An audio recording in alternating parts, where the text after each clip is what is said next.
Nesta segunda e última parte do vídeo sobre Bootstrap, eu vou mostrar como são configurados os componentes. Primeiramente, na documentação, todos os componentes estão listados sobre esse item Components e todos consistem basicamente de você utilizar a classe CSS dentro de um div ou outro elemento que vá conter o componente Bootstrap.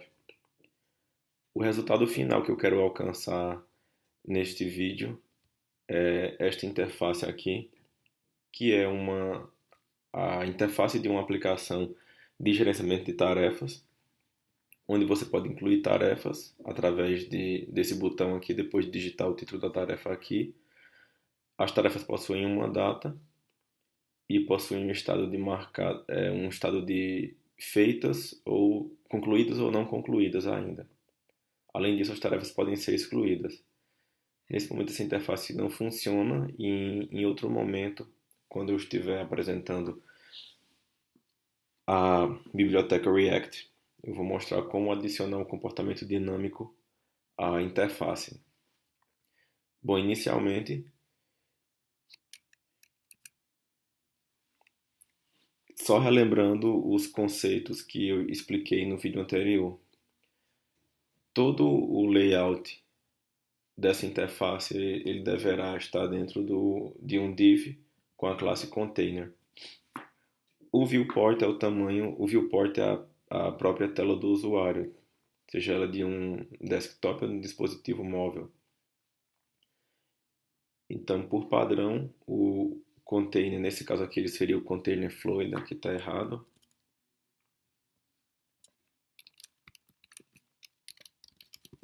Pois esse container fluid, ele ocupa toda a largura disponível da página. E dentro do container, eu não vou consertar isso aqui tudo agora, não, só vou ter que modificar em vários slides. Dentro do container, a gente vai colocar uma linha e uma coluna, que é onde vamos adicionar a interface. Essa coluna aqui vai ficar centralizada. Para centralizá-la, é necessário que você utilize a classe Justify Content Center. Então, ao utilizar essa classe dentro do mesmo nível onde está a classe Row, essa coluna vai ficar centralizada.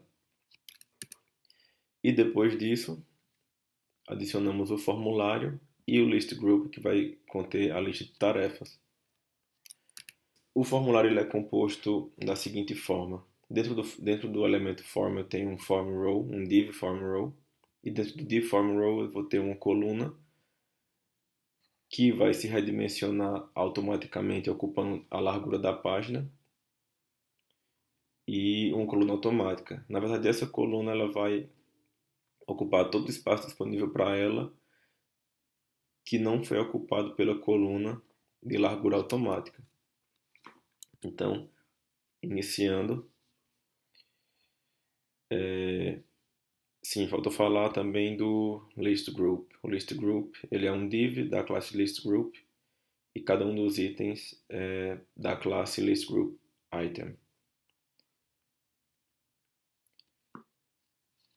Eu tenho um projeto configurado com o Bootstrap já baixado. Dentro do CSS eu tenho o bootstrap.css, dentro do JS eu tenho o Bootstrap, jQuery e o Popper. Só lembrando que essas versões aqui são as versões para desenvolvimento, então elas possuem um tamanho maior. E é aqui no index onde eu vou colocar o div com a classe container fluid. Dentro do container fluid, um row, dentro do row, um call de tamanho 6. Esse call de tamanho 6 deve ser centralizado.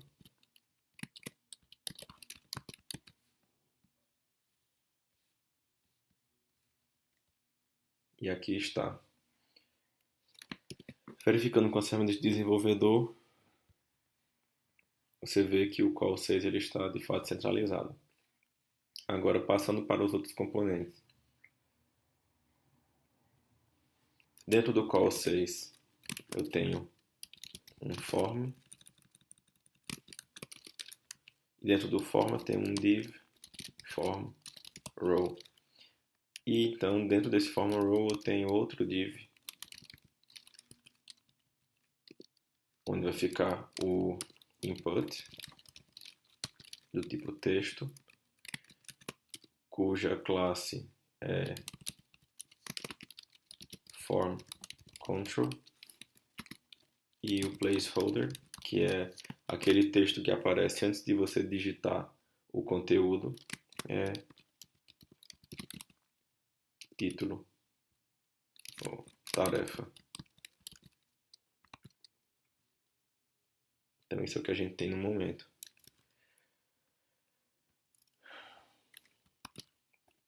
Quando eu coloco aqui outro div com a largura automática para o botão,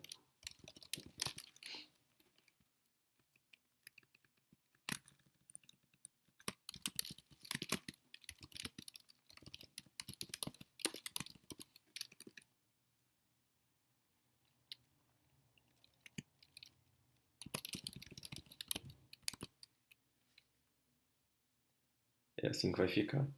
Então eu coloquei esses dois elementos aqui, mas eu não expliquei por que que eu utilizei essas classes aqui, btn e btn primary e form control. Primeiramente, para utilizar botões, você deve definir um elemento da classe button ou link, que é a classe que é o elemento a classe btn. Essas outras classes, btn primary, secondary, success, elas dependem do contexto do botão. Cada uma dessas classes possui um determinado significado que vai variar conforme o botão é aplicado. Por exemplo, um botão azul, esse primário, ele indica uma ação, uma ação principal. Já um botão Danger indica alguma ação que, por exemplo, poderá causar a exclusão de dados, como remover um usuário. Success, por exemplo, você pode utilizar em uma caixa de diálogo onde você tem o OK e o cancelar com esse light, ou cancelar com esse secondary. Depende de como você vai usar. Ele tem o btn link, que é o botão sem nenhum contorno, representado como um link normal.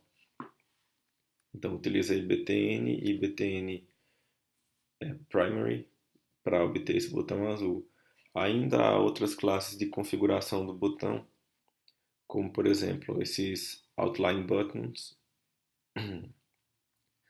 definir o tamanho do botão, definir a largura do botão para que ele ocupe toda a largura de um bloco e assim por diante. Quanto ao item de formulário, os itens de formulário, os inputs, eles devem ser da classe form control. Só assim eles vão assumir esse formato com uma borda de cantos arredondados, né? E esse contorno azulado quando o elemento é selecionado.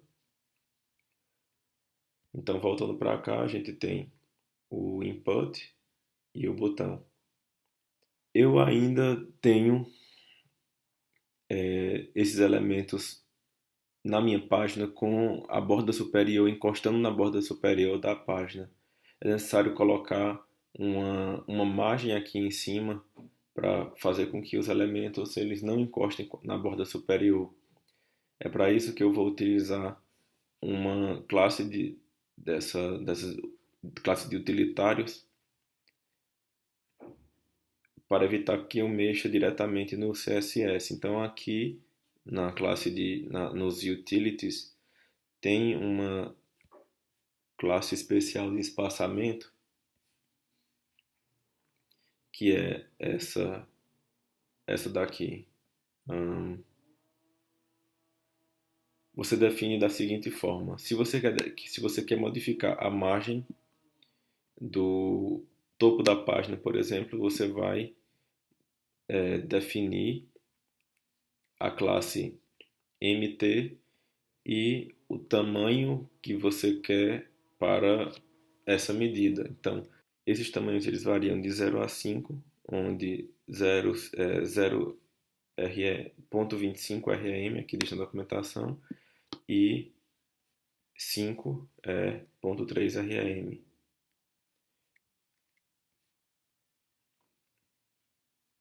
Então, para afastar o input junto com o botão da borda do topo,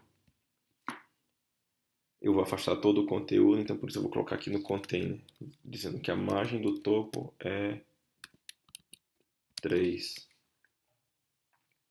E aí eu tenho essa pequena margem aqui. Só que aqui nessa outra interface, na interface onde eu quero chegar, eu utilizei um ícone do Font Awesome. Para configurar o Font Awesome, basta você carregar esse script aqui que é dado lá na página do Font Awesome. Para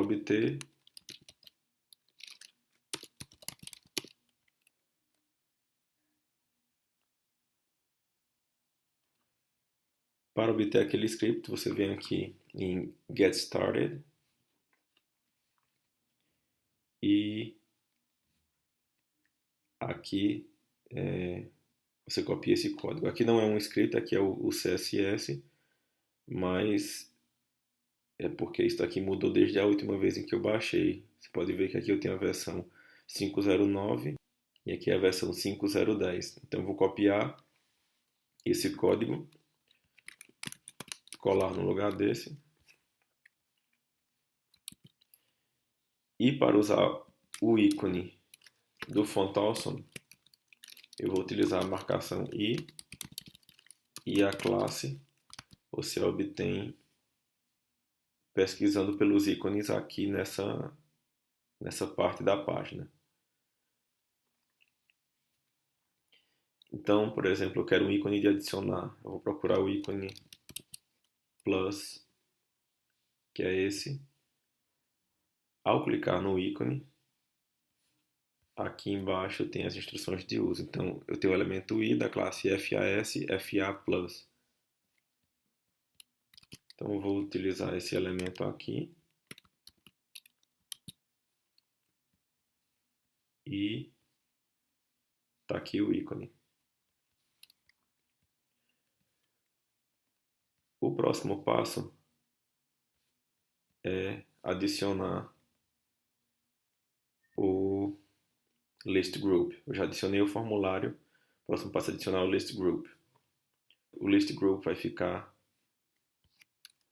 logo abaixo do formulário.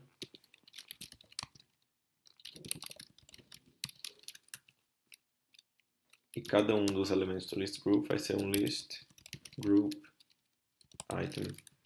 Então aqui eu tenho tarefa 1,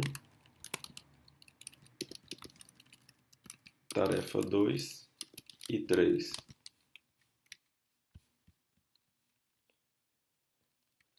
Eu também preciso afastar o list group do formulário. Para isso eu vou utilizar a mesma classe para definir a margem do topo. Dessa vez eu vou utilizar uma margem menor, tamanho 2. E pronto. Então, o próximo passo é, aqui eu tenho uma data para cada tarefa. E entre a data e a tarefa tem um espaço. Eu vou separar tanto a data quanto a tarefa. Eu vou colocar as duas dentro do elemento span.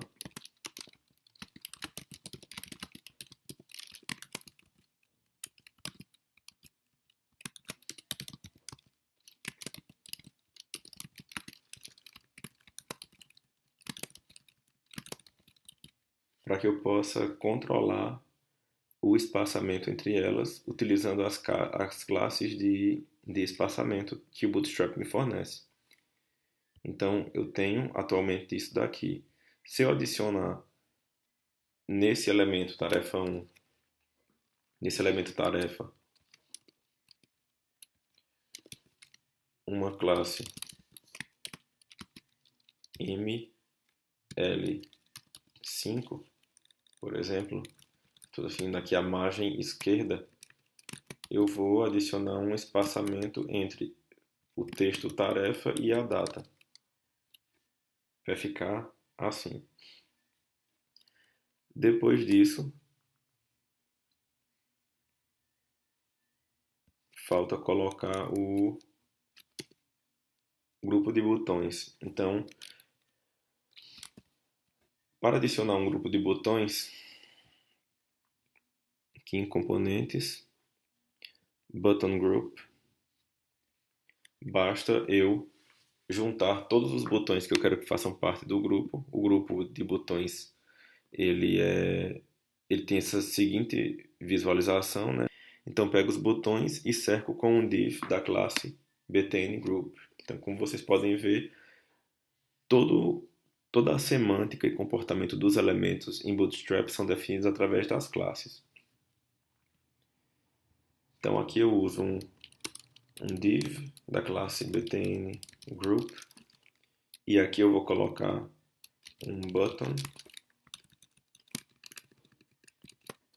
da classe btn para que ele seja um botão bootstrap e btn success para que ele seja um botão verde. O ícone do font awesome para esse sinalzinho aqui de marcado é o FA check. E o ícone para remover é o FA trash. Sendo que o ícone para remover deve ser vermelho, atualmente ele está verde, né?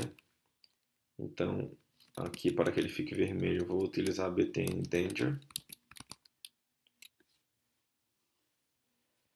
E, ok, eu só quero diminuir um pouco o tamanho dele, né? Para isso eu vou utilizar as classes de redimensionamento do Bootstrap. Eu tenho duas classes de redimensionamento, uma para botão pequeno, btn sm, e uma para botão grande, btn lg. Eu vou utilizar o btn sm. Vale lembrar que não importa a ordem em que as classes aparecem aqui, contanto que elas apareçam todas separadas por espaço. Então, aqui o botão pequeno, e eu vou copiar os mesmos botões para as outras tarefas. Sendo que na última tarefa eu quero modificar para que ela apareça como se não tivesse sido concluída, que é o íconezinho é um círculo em um botão secundário.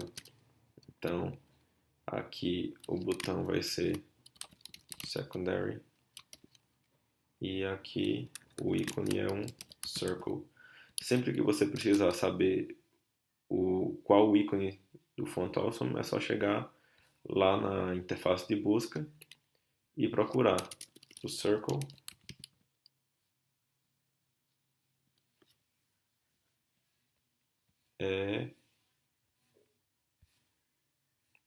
Não apareceu aqui.